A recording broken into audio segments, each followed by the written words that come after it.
Assalamu alaikum everyone. I hope you are doing great.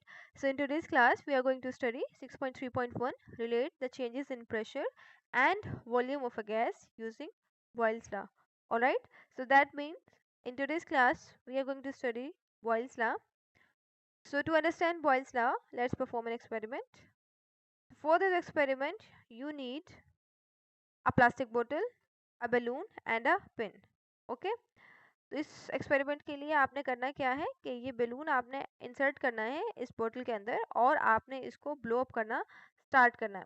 अब जैसे आप इसको ब्लो अप करना के लिए ट्राई करेंगे, देखिए ये ब्लो अप नहीं होगा। रीज़न क्या है? क्योंकि इस बोतल के अंदर ऑलरेडी एयर प्रेजेंट थी। तो आपको पता है एयर क्या है? Air is a state of matter. और मैटर क्या करता है? Matter will occupy the space. Matter वही होता है ना जो जगह घेरता है। तो मैटर ने, क्योंकि एयर आपके पास मैटर है, तो ऑलरेडी एयर ने स्पेस को ऑक्यूपाई किया हुआ है। तो अब वो क्या करेगी कि इस बैलून को एक्सपेंड नहीं होने देगी। ठीक है। तो अब हम क्या करेंगे फिर? इसलिए हम क्या करते हैं, इस बोतल के अंदर हमने इस तरह से होल करेंगे और होल करने के बाद हम क्या करेंगे कि इसको हम with the help of the mouth air को सक करेंगे आउटसाइड। तो जैसे ही आप इस एयर को सक करेंगे, इसका मतलब ये है कि इस बोतल में प्रेजेंट जो प्रेशर होगा वो रिड्यूस हो जाएगा, है ना। और जैसे ही प्रेशर रिड्यूस होगा आप ये देखेंगे कि ये बैलून जो है वो एक्सपेंड होना स्टार्ट कर देगा, ब्लो अप हो जाएगा, इसका वॉल्यूम इंक्रीज हो जाएगा। तो दैट मीन्स कि जैसे ही हमने प्रेशर रिड्यूस किया वॉल्यूम इंक्रीज हुआ, राइट। अब अगेन अगर हम क्या करें, इसको छोड़ दें, तो फिर से आप देखेंगे कि वॉल्यूम डिक्रीज हो जाएगा इस बलून का। जैसा था बलून फिर से वैसा हो जाएगा। रीज़न क्या है कि यहाँ पर आपको पता है आउटसाइड भी तो एयर प्रेजेंट है ना। तो जैसे ही हमने छोड़ा वापस से एयर इस बोतल के अंदर चली जाएगी, राइट। सो अब क्या होगा, फिर से प्रेशर इंक्रीज हो जाएगा और जैसे प्रेशर इंक्रीज होगा तो इस बैलून का वॉल्यूम डिक्रीज हो जाएगा। तो यहाँ रॉबर्ट बॉयल ने भी यही कहा था। रॉबर्ट बॉयल ने क्या कहा? So according to the Robert Boyle, in 1662, Robert Boyle studied the relationship between the volume and pressure of a gas at constant temperature. ठीक है। तो रॉबर्ट बॉयल ने 1662 में बॉयल्स ला दिया और according to the Robert Boyle, volume and pressure are inversely proportional at constant temperature, right? So he observed that volume of a given mass of a gas is inversely proportional to its pressure provided that temperature remains constant। ठीक है। तो boils ला, Robert boil ये कहते हैं कि अगर हम क्या करें, टेम्परेचर को कांस्टेंट कर दें, तो आप ये देखेंगे वॉल्यूम इन्वर्सली प्रोपोर्शनल है किसके? प्रेशर के। इन्वर्सली प्रोपोर्शनल का मतलब क्या होता है कि अगर हम प्रेशर को इंक्रीज करेंगे तो वॉल्यूम डिक्रीज होगा, अगर वॉल्यूम डिक्रीज होगा तो प्रेशर इंक्रीज होगा। ठीक है। अब यहाँ पर देखें, यहाँ पर ये टेम्परेचर क्या है? कांस्टेंट है और प्रेशर यहाँ इंक्रीज हो रहा है या डिक्रीज हो रहा है। ओके। तो अब जैसे ही हमने यहाँ पर देखो इस पिस्टन को हम डाउनवर्ड पुल कर रहे हैं, इसका मतलब we are increasing the pressure. So जैसे ही हम यहाँ पे प्रेशर इंक्रीज करते हैं तो देखें ये वॉल्यूम डिक्रीज होता है। जैसे हम प्रेशर को रिड्यूस करते हैं तो वॉल्यूम इंक्रीज होता है, right. You can also see here the graph. इस ग्राफ में क्या दिखाया गया है, देखें इस ये आपके पास एक्स एक्सिस है, ठीक है, और ये आपके पास वाई एक्सिस है। अब देखो जैसे ही हम क्या करते हैं, प्रेशर को इंक्रीज करते हैं, राइट। तो प्रेशर हम इंक्रीज करेंगे तो देखो वॉल्यूम डिक्रीज हो रहा है। अब देखो यहाँ पर ये हमने बना लिया है ग्राफ और ये हमारे पास क्या है, हमने यहाँ पे वाई एक्सिस पे वॉल्यूम है, ठीक है, और इधर एक्स एक्सिस पे हमारे पास प्रेशर है। तो मतलब ये है कि अगर मुझे यहाँ पे वॉल्यूम इंक्रीज करना है तो मैं ऐसे मूव करूंगी, और अगर मुझे प्रेशर इंक्रीज करना है तो मैं इस साइड मूव करूंगी, है ना। तो अब देखें इसका मतलब ये है कि जैसे ही मैं प्रेशर को इंक्रीज करूंगी, देखें ये वॉल्यूम तो डिक्रीज हो रहा है ना, राइट। और अगर मैं प्रेशर को रिड्यूस करूंगी तो वॉल्यूम इंक्रीज होगा। ठीक है। चलें, अब according to this law the volume of a given mass of a gas decrease with the increase of pressure and vice versa। अब देखो जैसे ही अब हम क्या करते हैं, ये पिस्टन है, देखो इसको मूव करेंगे तो प्रेशर देखें आपका इंक्रीज हो रहा है बट वॉल्यूम देखिए इतना सा रह गया, राइट। जैसे हमने प्रेशर रिड्यूस किया देखो वॉल्यूम इंक्रीज हो गया। तो अब इसको हम मैथमेटिकली कैसे लिखेंगे, देखो volume is inversely proportional to the pressure. ठीक है। अच्छा, अब आपने यहाँ पर एक रूल याद रखना है कि जब भी हम ये प्रोपोर्शनल का साइन हटाते हैं तो हमेशा वहाँ पर इक्वल एंड कांस्टेंट को पुट करते हैं। ठीक है। अब यहाँ पर कांस्टेंट आपके पास कोई भी सिंबल हो सकता है। यहाँ पर हमने यहाँ पे जो कांस्टेंट होता है वो के होता है, बट आपने यहाँ पे जब भी प्रोपोर्शनल का साइन हटाते हैं तो इक्वल एंड कांस्टेंट पुट करते हैं हमेशा, राइट।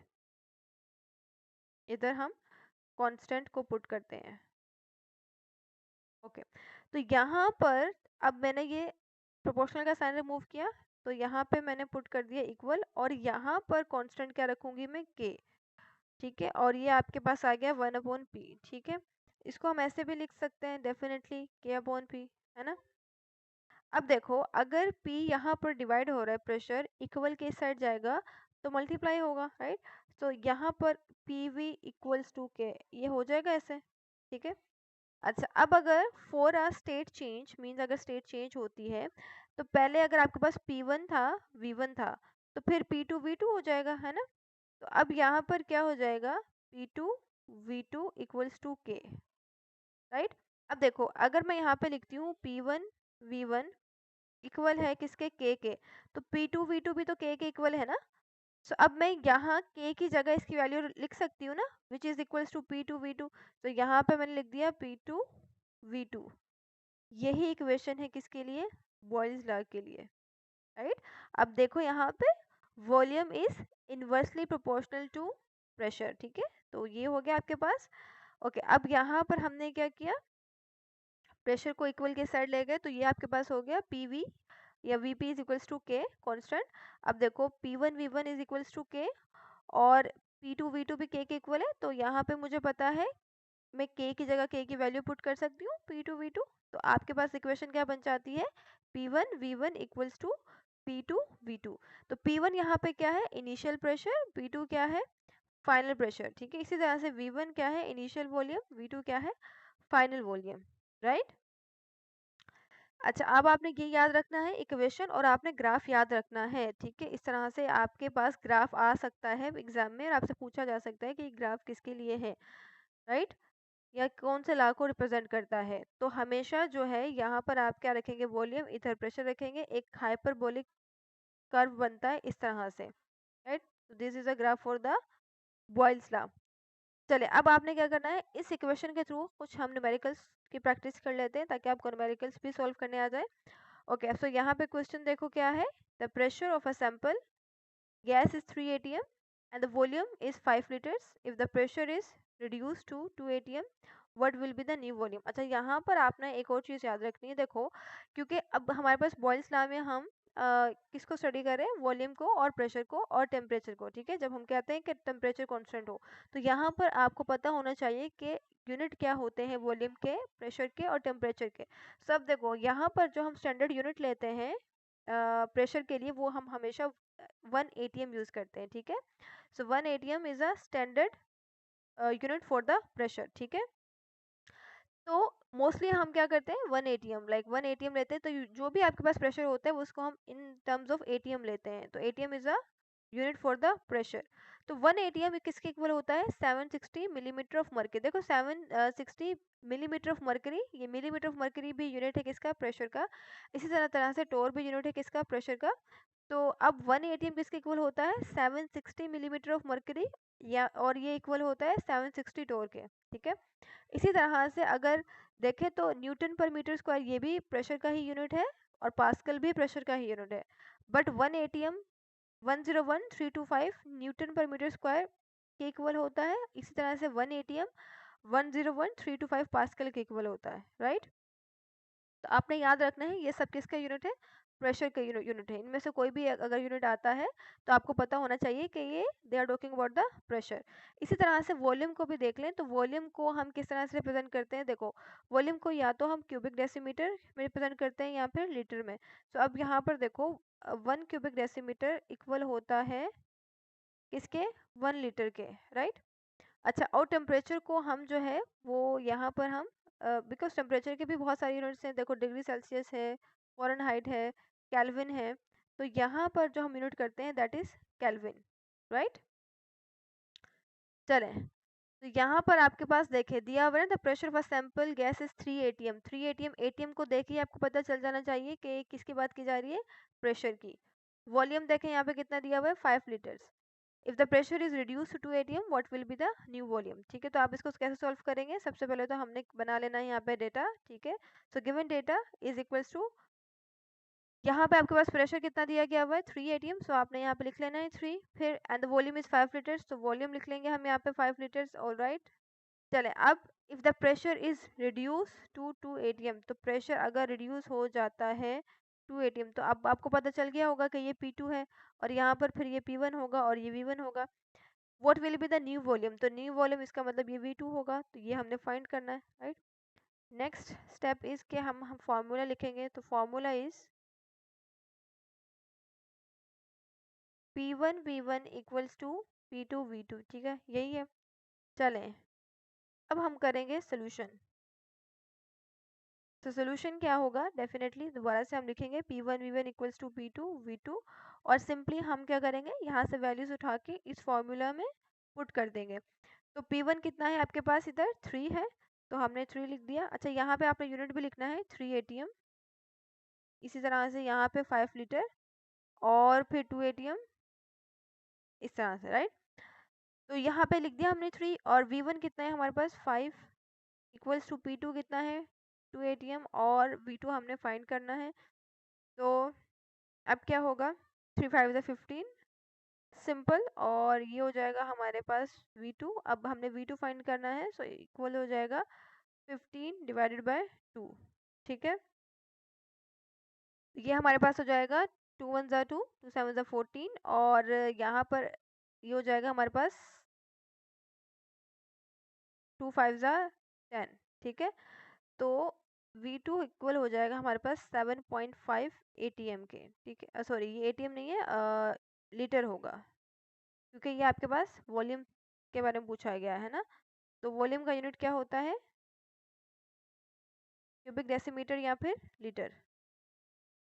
तो इधर हमने लिख दिया 7.5 लीटर। राइट, अगर प्रेशर पूछा हुआ होता तो फिर आप एटीएम लिख देते इसके यूनिट।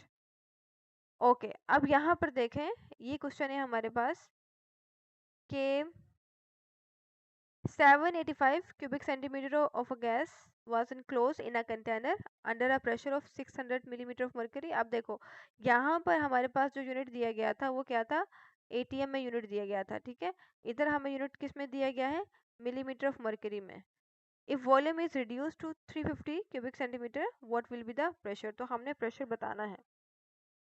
राइट, तो अब इसको कैसे सॉल्व करेंगे, अब हम वही अगेन सबसे पहले हम क्या करेंगे कि हम यहाँ पर गिवन डेटा लिखेंगे। तो गिवन डेटा इज